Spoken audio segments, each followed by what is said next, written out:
Hey, how are you? It's late. No, really, actually, how are you?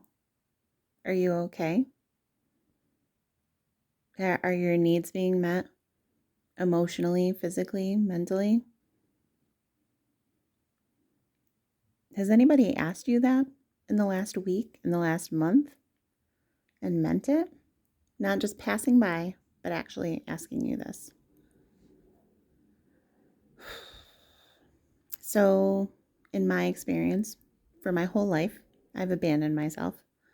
Um, and I've put everyone else's needs first. I've always been the person that takes care of everything and everybody else. And that's just kind of how I was raised, and that's okay. Um, but the real turning point in my life, and I've been through so much, um, the most recent real turning point in my life was earlier in the spring in Michigan. There was a massive ice storm. And if you live in Michigan, you kind of know all about it, especially if you're from northern Michigan. Um, I'm blessed enough to work from home. And we didn't have internet, we didn't have power, but we had a backup generator, so that was fine. But the internet was down, town was shut down, people's houses, like it was very hard to get out. Um, and I was to the point in my life that I would far rather try to risk driving to the office, which was like 2 hours away in the same state, than to stay at home with the narcissistic person that I was married to at the time. And when I got to the office, people were like, "Oh, you're so dedicated," and all these things. The human resource manager came up to me and asked me how I was. And I was like, "Oh, I'm fine. And how are you?" And they were like, "No, no, really, how are you? Do you need anything?" And it shifted my whole entire perspective because out of the hundreds of people that I know, and out of all of the people that I was in touch with on an almost daily basis, family, friends, close family and friends, that was the first time in months when someone actually asked me how I was, and they actually meant it from a point of, did I need something, instead of just, hey, how you doing? So that shifted my entire life, the whole trajectory of everything. So a little bit of a backstory. I was married in 2022, and in January of 2025, I had said something to my ex-husband about maybe we could spend a little bit more time together. And when I had stated, something that I wanted or needed, expressed some form of wishing that wasn't true, they immediately flew into a fit of rage and were like, well, how about we just get a divorce instead? And miraculously enough, right after that, a bunch of overtime came available in the next few months at the company that I work for. And it was the greatest thing that ever happened to me because I just worked. And that's what a lot of us empaths do when things are not great at home, to try to find balance, to try to get away from the negativity. And it's a useful tool, even though it's not the healthiest tool. But anyway, so long story short, survived the ice storm. After that, cried on my 2 hour drive home that day, thinking about like, gosh, someone actually cared enough to ask how I was, and they didn't even really know me. But yet the people that I was talking to on a daily basis, family member, friends, didn't ask me those things. Which in retrospect was really heartbreaking, but it makes you realize, you know, things. So it changed the entire trajectory of my life. In July, I was able to leave my ex-husband, and we are still in the process of finalizing the divorce, where he decided to take everything. And I basically left with the clothes on my back and the clothes that I have, some personal belongings, some Tupperware, and I've restarted my entire life. And it's not been easy. I am living with my son, and we are in a tiny apartment, and it's not, again, the easiest thing to do. It requires a lot of work, a lot of effort, a lot of restarting, bunches of things in the works. But if I can leave my ex and still be here and still be okay, if I can do it, then anybody can. That's what I'm trying to get across. Towards the end, before I officially left in May, I want to say, it was about May, I used to flip furniture for fun. I would buy things at auctions for like super cheap, like $10 for like a old wooden cabinet, but it's like legit wood kind of thing. And I love doing that. It's one of my favorite things to do. And I was flipping a cabinet, and since I'm not the greatest with all of the tools or all of the precision that goes along with things, I'm like super creative, but not super precise. I had made the mistake of asking if they would be willing to help me put hinges on a cabinet that had been like, the hinges did not match and there was all kinds of holes. And he ended up screaming at me for more than an hour about hinges.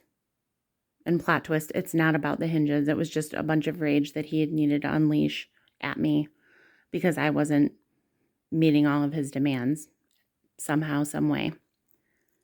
And there was another time, even closer to when I left, where I had asked him for help in moving something, and my knee was sprained from helping him split wood and do firewood. And when that occurred, my knee was injured. I ended up going to the hospital because I needed crutches. And his response, instead of taking me to the emergency room, because I wasn't sure if my foot was broken or what was going on, I knew my knee had problems, but also my foot, because a big log dropped on it, was that he had other things that he needed to take care of at home. And when I asked him what they were, he said he didn't know, which was basically like, screw yourself, take yourself to the hospital. I don't care. You know, you're not of use to me right now, so bye. And then in another instance, I had asked for help before I left with moving something in the house. And they again said they didn't have time for me, but they were going to be going on a fishing trip and all of these things that they wanted to do, which is fine. I don't care. And I said, well, that makes sense. And it turned into like World War III because I said, well, that makes sense. And then they were like, well, why? And I'm like, well, if I was anybody else, you would have helped me already and you wouldn't have thought twice about it. You'd still be smiling and everything would be great. And because I made the choice to call them out on their ridiculousness, it just turns into explosions of rage at the end.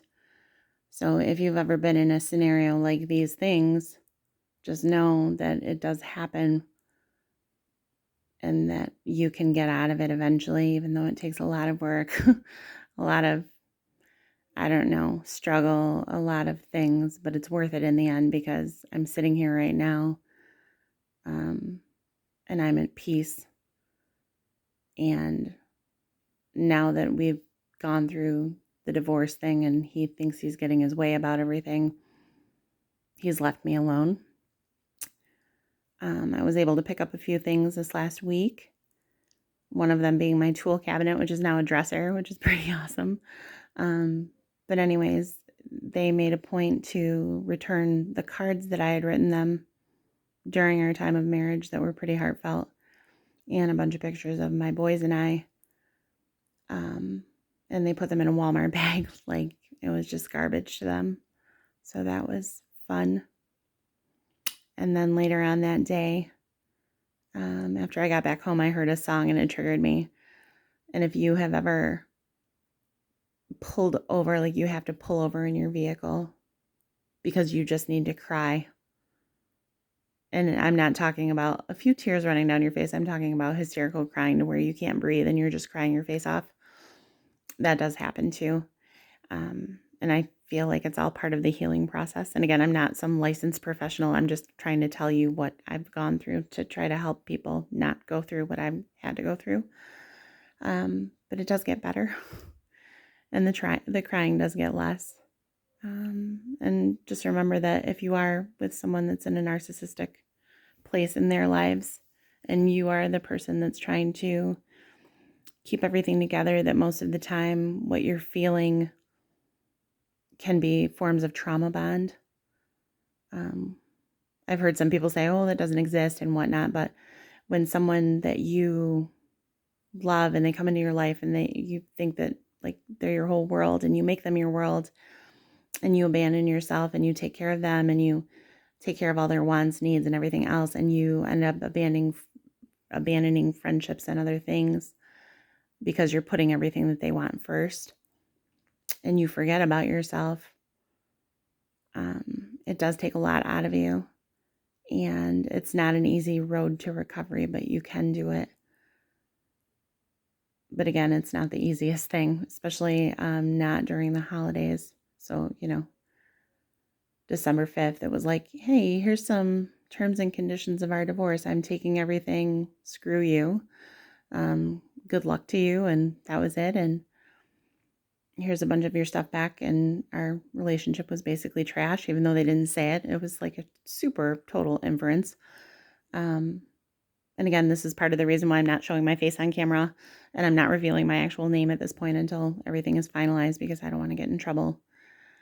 Because I know that if they had the opportunity to stick another knife in my back or another 15 knives in my back, they would totally do it in a heartbeat, because they are predatory. With that being said, just know that if you're going through this right now, you do have hope. It does get better. But the main moral of the story is, again, how are you? Are your needs being met? And hopefully they are. And if they're not, then hopefully you're able to at some point recognize that and move on from it, because we are resilient as empaths and we should radiate our light, which is like super appropriate. So someone that I know, that I work with, and I won't reveal names at the point in time, but they helped me come up with this name for the channel. And I'm like, that's super awesome, because that's exactly what it is. You're an empath radiating light. So with narcissists, they choose to weaponize everything that you tell them or do for them and use it against you. Or if you decide to put up a boundary of some sort or tell them no, then be prepared, because they're going to call you selfish and they'll call you every bad name in the book. And anytime you had felt insecure about anything and you brought it up to them, they're going to weaponize it against you. So just be prepared for that. But it does get better. I promise it does. And if I can do it, anybody can do it. Yeah, I think that's it for now. Love and light. Bye.